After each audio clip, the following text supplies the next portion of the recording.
Some people have seen where God has brought you from. They don't really understand it. They don't know your story. The things. I am so happy to have the opportunity to have you, my nephew, my spiritual brother's son here. Just to share, man, you are a light. How old are you? 23. 23? Yeah. 23 years old. And, you know, in today's society when so many young brothers are getting killed or thugging out in jail, you know, finding gang for security or to help define them, gang affiliations, you've taken a different route. You are pursuing different goals. You have different ambitions. You've not succumbed to what the world, what society would call a statistic. So that's one of the main reasons why, man, I'm glad that you're able to be here to share. And I know that your light that shines brighter than you realize, as I just told you, is going to really bless somebody. So introduce yourself. If I would tell you, how do you introduce yourself? How do you define yourself? Start off with my name, Robert Peters, and I grew up in Atlanta metropolitan area for most of my life. Originally born in Oakland, California, and moved here in '96. And I ended up moving to St. Augustine, Florida back in 2009. And there I continued my education in high school, and while I was there, I started to, I believe that was around the time frame that I started to develop a interest into my future, into what my legacy would be in his life. And, I was 17 at the time, and there's a lot of things going on in the household, and that was my first tribulation, if you will, and it ended up making me stronger and being able to go through long suffering, and my faith was definitely tested when I was 17 when I moved to St. Augustine. I started to build a relationship with God through that. I was forced to, and so it was a fortunate situation for me. And then I ended up going to college in 2010, graduated this past year in May 2014. Yeah, got my bachelor's in business administration, and was proud of that. And since then, I've been working at the airport in St. Augustine for the last year, and done a lot just besides working in that time frame since graduation. Okay. You said when you were 17, that stood out from you, listening to you just now. That was one of the most difficult times and probably the first more tribulation that you had to endure. Definitely. Okay. Do you care to share what that was about? Sure. During that period, it was, for the most part, I grew up with what most would consider a financially stable household, middle class household. I had everything I, asked for and would want as a kid growing up. Probably ended up taking it for granted, like as most kids would do in that situation. Then towards when I was in high school, the financial situation wasn't as stable as I was used to, and we were forced to make some decisions like relocating, and I wasn't able to live to the lifestyle that I had come accustomed to. So that in of itself was an adjustment, and my parents were going through their own tribulations themselves amongst themselves, and outside looking in,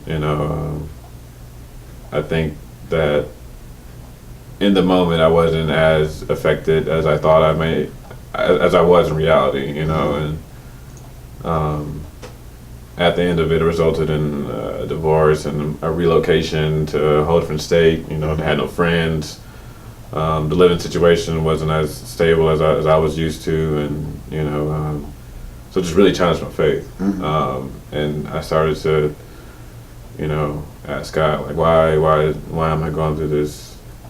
I felt like I was being punished, as I guess a lot of young babes in Christ would feel like, And at some point, I realized that I wasn't being punished. Rather, I was being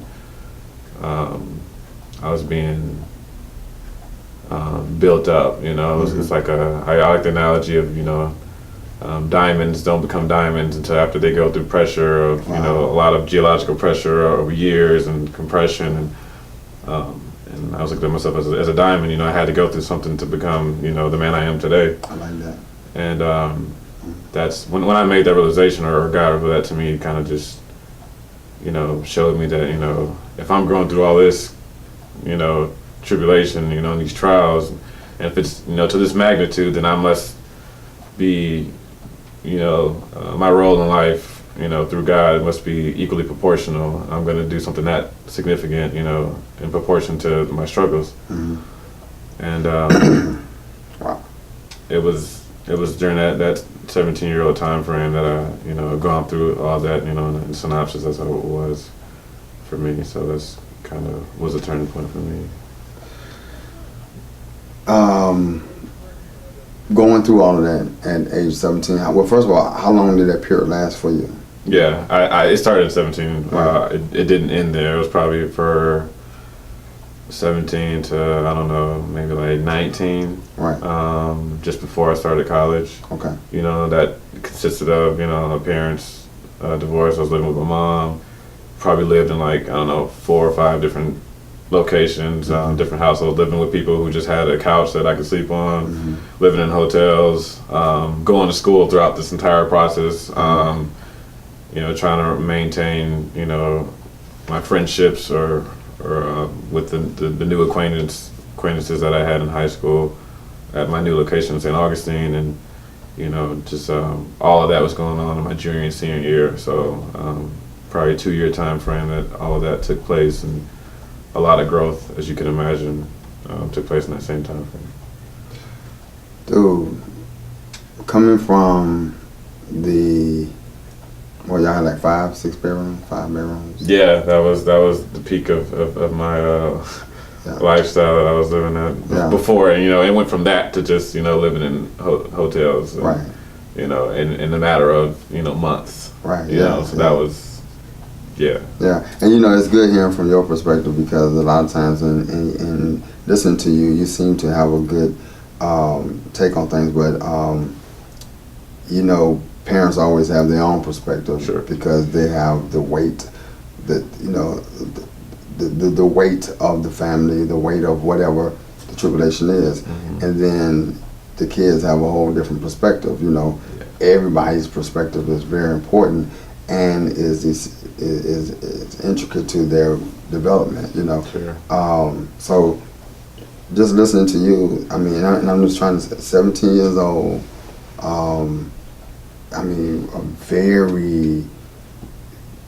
That's a very crucial time, coming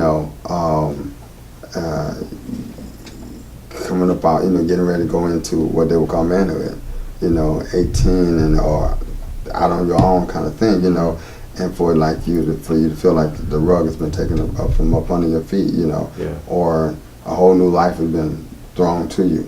When you would sleep on the couch, or when you would have your moments by yourself, away from your friends, away from your dad, or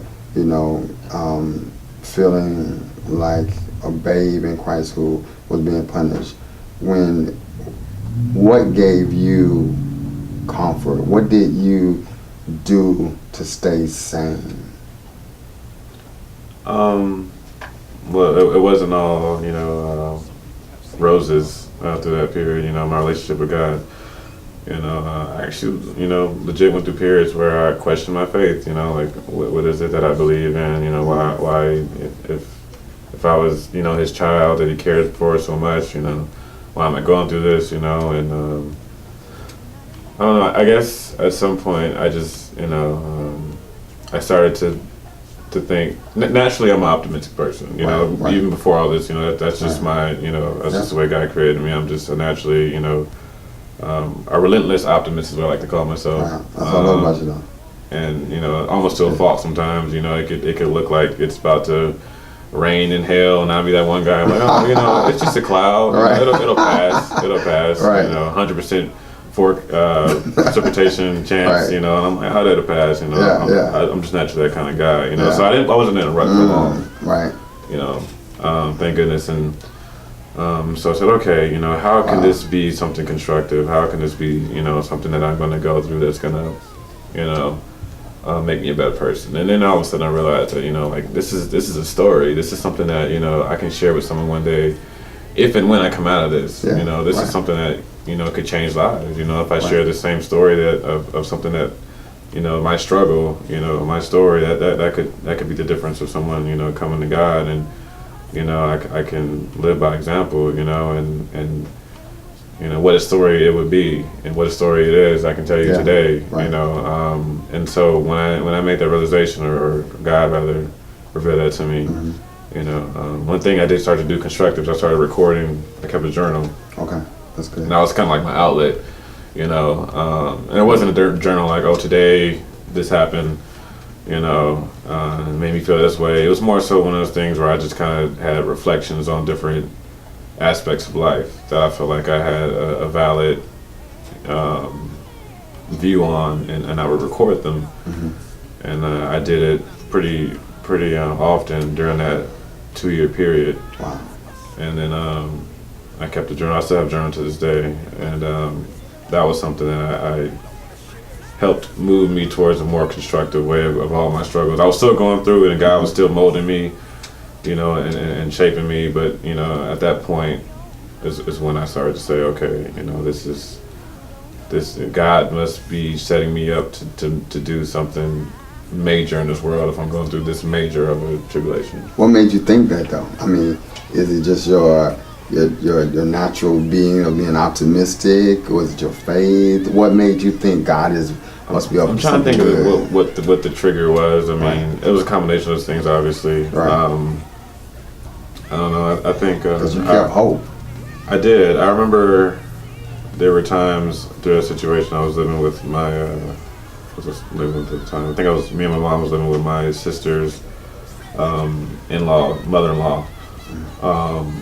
And I would go and take a long walk, you know, down the street, because you know, they were living pretty humble themselves. They didn't have hot water, they didn't have cable television or anything. They had all these, you know, VHSs, which I probably watched all their movies about that whole time I was there. But so I didn't have a whole lot to do, you know. So I would just, you know, go and take a walk. Right. You know, where I was going, nowhere. Just, you know, I guess being able to vent and just, you know, talk to myself. Were you angry while you were walking? Sad? Sometimes, you know. Crying? Sometimes.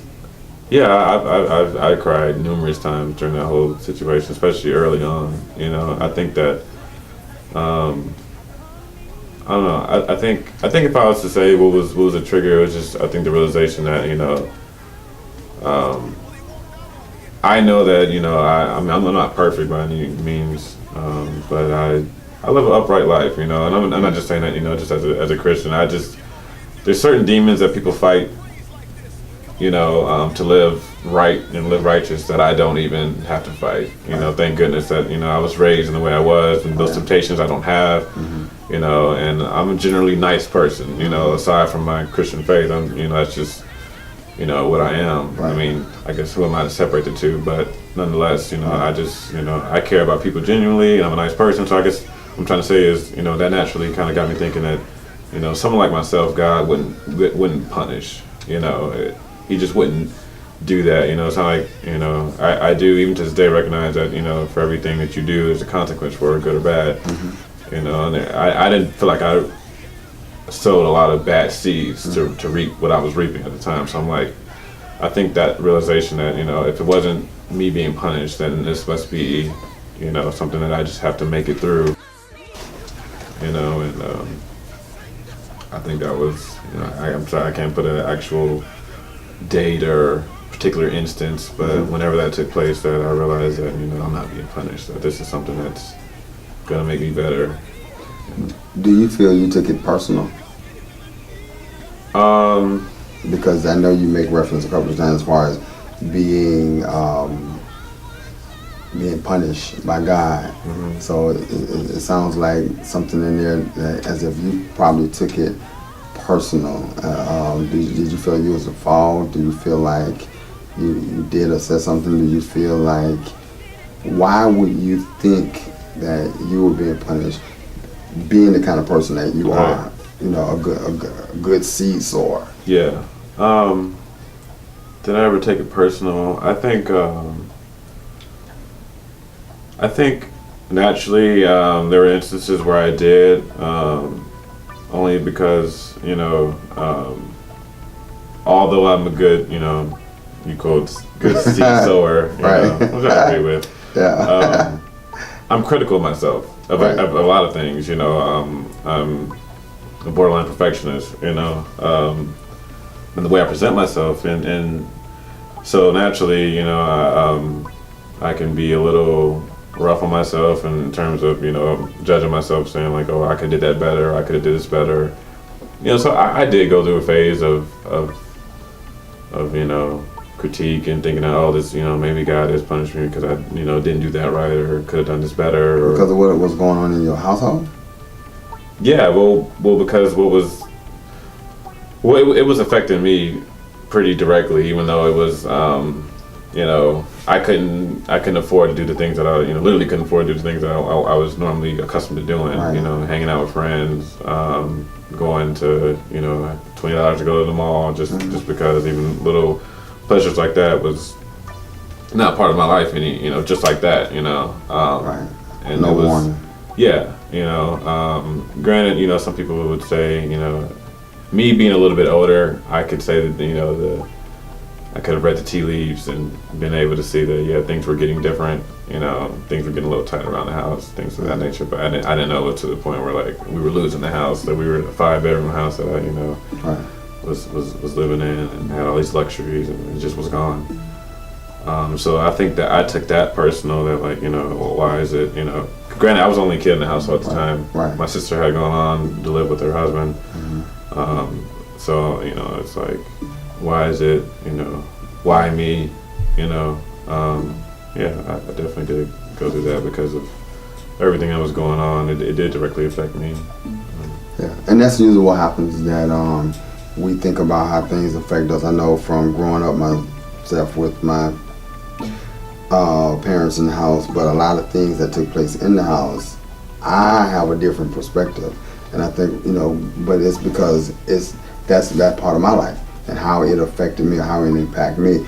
God has a way of taking 5 people through the same thing, but it impacts and affects them all differently, you know, and it's actually for their all individual growth and purposes, you know, and he just does that, you know. And so you speak about your faith, your optimism and everything, but you speak about your early faith and the way you were raised. How was you raised in the faith that made a impact or a difference on you or your mindset while you're going through things? Well, I mean, anyone who was anywhere near my household knew that my dad always brought it with the word, you know, from the beginning. You know, the first lessons I remember was about, you know, the Bible, and, you know, memories of you know, talking about making sure we were saved. You know, that there was no ifs, ands, or buts about it. That we knew, you know, without 100%, without a shadow of a doubt, that we were saved, and, you know, getting baptized in the bathtub, and even me as y'all baptized in the bathtub? Yeah, we were. How was that experience? I remember seeing it. I don't actually remember being dumped in the tub. So maybe I was. I don't know. I couldn't recall. Okay. But I remember seeing. I lived in the household for the most part during my childhood. Okay. Up until adolescence, was me and my sister and my 2 other female cousins. That was my household at the time. I remember them being dunked in the bathtub, as being baptized. But yeah, like I grew up seeing my dad do that. You know, seeing my dad, you know, speak about the word to people, and, you know, being relentless in it, and showing his faith no matter what. You know, there were, you know, we lived comfortably, but you know, I do vaguely remember some recollections of, you know, us going through some trials and tribulations, and us having, you know, faith about it. You know, I remember a story about us moving to Georgia or moving either to Georgia or California. I can't remember if it was to or fro. Anyway, of us like running out of funds or something like that, and someone giving us money out of nowhere, didn't know us, stuff like that. Hearing stories like that, you know, was part of my part of my accounts of, you know, I know that, you know, God does, you know, works of faith and those who, you know, work for Him, and so I definitely grew up, you know, knowing that, and it was always a part of my life. You know, whether there were times where I, you know, would embrace it and didn't embrace it, you know, but it was never, I can honestly say, gee, I was never one of those kids that was like, you know, I believed God just because my parents told me I should believe Him. You know, it was authentic from the beginning. Wow. You know, it was something that I saw from the beginning that was like, you know, it's real, and it's, you know, the only thing with me is it was me making a choice to embrace it and to walk in it. It was just a choice. It wasn't a matter if I believed it or not. It was just, the day will come when I would say, okay, you got the will, you know, but it was never, you know, oh, I don't want to do it because I'm not sure it'll work. You know, it was just, wow. Yeah, so I was fortunate to have that, you know, growing up. I like the way you say that. It wasn't a thing whether I believed or not. It was just whether I was ready to walk in it or not, whether I was going to walk in. That's awesome. Yeah. Because a lot of times people and a lot of believers believe. And I think all of us that with something in our life, we believe or we know what the word is. Now it's just whether we're ready to give it up or go that way, or, you know, whatever the case may be. Wow, man, you speak about your faith, you believing, and then you're deciding to walk in it. As you were speaking, you made me think about the time that Shabbat, he was baptized, and we had the ceremony, the reception, and everything. Special Kings. Oh yeah. Was that at? Yeah, was that the house? Yeah, okay. That's you don't remember that? Yeah, no, I do. As you were talking about it, I was like, wait, I was there. Yeah, yeah. And you were not only there, you was just you were. Even then, that was how old you were then. He was 8, so and now he was 8. So I'm like 16, 17. 16, 17. Right, Okay. 15. Because right now he's 15 and you're 23. Yeah, 15. So okay. Yeah. Yeah. And you were just always this humble spirit, this good energy, you know. And I like to hear from people what was going through your mind at that time. You know, how did you feel at that time, or when that happened? Where were your thoughts? Yeah. So, did that do anything for your faith, or where were you, you know, in all of that when you went to seeing all that? Because you made reference to seeing the baptism and everything, you know. So that it brought me to that. Around that time, I had gotten involved in the New Birth Longfellows, which was like a group for like young men in God, and they had all these activities that they would do. And Bishop Eddie Long was like he led that whole group, right. And he had the delegates. I don't know what their titles were. The other men who led us. Mm-hmm.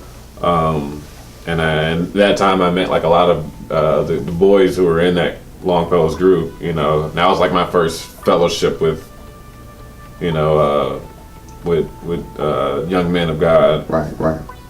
On paper. Right. Lo and behold, I got you. Awesome program, by the way. Like, I don't want to take anything from the program, but we were kids, and of course, we did what kids did, you know. And I 15, 15, what's going on, 15-year-old boys, and believe, but hadn't yet made that decision. That's where I was, and that's what I was living at the time, you know. And to be honest, had I not gone through everything I did, who knows where I'd be, you know, the track that I was on. Right. You know, I didn't have the best influences, and you know, I was all about, you know, partying and hanging out and having fun. I was not anywhere living, you know, the life that I was supposed to live and living up to my capabilities and, you know, doing what I was supposed to be doing, you know, letting all that go to waste that God gave me, you know. At that time, that's kind of what was going on there, you know. But on paper, you know, I was with the Longfellows, doing what the Longfellows do, you know, and it was all good, you know, for those who will look on paper, you know. But lo and behold, you know, that was what it was at the time. Was that a scapegoat, a opportunity for you to venture into some things that you wanted to do because you were not right under mom and dad's watch? But you I was very independent at that time. Right. Where we lived, my school was, I had to take the local public transit. Right. So it gave me some autonomy there, and you know, I would, you know, go outside and be, you know, downtown Atlanta. Right. You know, just doing whatever, just hanging out, just like, you know, I was all about having fun, you know. And what do you consider fun? Doing what? That the 15, 16-year-olds might find themselves doing, huh? Or that some parent might be able to know that their child just might be doing, might want to be watchful. But in your eyes, you know, and you're 23 now, so you're 15, 16, you just saw it as purely fun, you know? What was that? I mean, it was fun. It sounds like you're thinking about something. Yeah. I mean, how much more do we need there? Okay, you know, sexual fun. Drugs related, sex related. Sure. Both of them. Sure. Yeah. Okay. Okay.